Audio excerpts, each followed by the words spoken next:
Değerli izləyicilər, videonu bəyənib kanala abunə olun ki, hər kəs son xəbərlərdən anında məlumatlansın.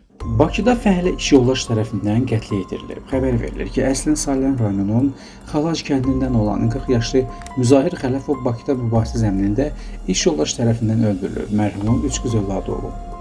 Faktla bağlı araşdırma aparılır. Bakıda tezliklə dəyişkən iş qrafikinə keçilə bilər. Bu barədə deputat Vüqar Bayramov sosial şəbəkə hesabında məlumat verib. Deputatın sözlərinə görə Bakı şəhərində və ətraf ərazilərdə nəqliyyat infrastrukturunun təkmilləşdirilməsinə dair 2025-2030-cu illər üçün dövlət proqramına əsasən dövlət orqanlarının, təhsil və tibb müəssisələrinin, habelə digər hüquqi və fiziki şəxslərin iş rejiminin dəyişkən iş qrafiki ilə təşkili nəzərdə tutulub. Bu sistemin tətbiqi nəqliyyat sıxlığının aradan qaldırılmasına təsir göstərəcəkmi?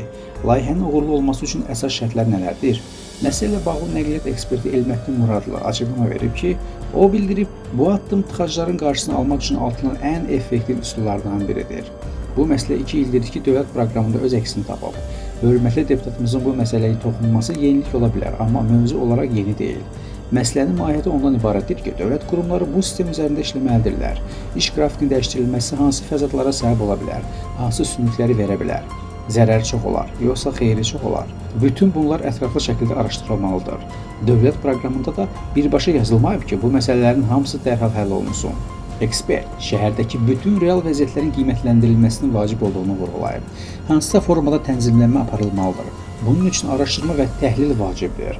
Real vəziyyət qiymətləndirilməlidir ki, nəticələrin ağır yoxsa yüngül olacağı müəyyən edilsin. Burada həm təhsil müəssisələrindən, həm tibb müəssisələrindən, müxtəlif iş yerlərindən, özəl və qeyri-dövlət təşkilatlarından, eləcə də dövlət qurumlarından söhbət gedir. İri müəssisələr və müxtəlif zonalar da bu məsələnin əhatə dairəsinə daxildir. Elə zonalar var ki, orada iş saatının başlanması və bitməsinin dəyişdirilməsi heç nəyi dəyişməyəcək. Amma elə zonalar da var ki, bəli, bu dəyişiklik zəruridir.